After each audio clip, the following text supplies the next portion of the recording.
Hello, let's doodle. In this artwork, I'm adding some simple shapes that include a leaf, semicircles, U shapes, spirals, drops, and all the simple elements which I'm repeating one after another.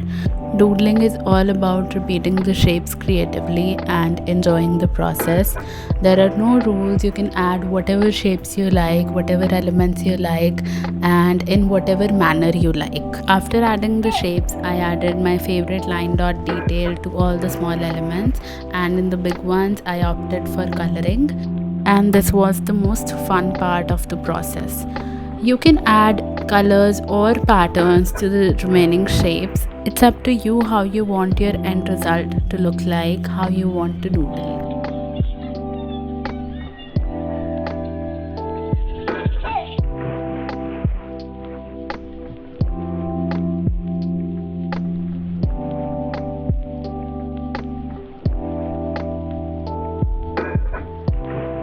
I hope you enjoyed watching this.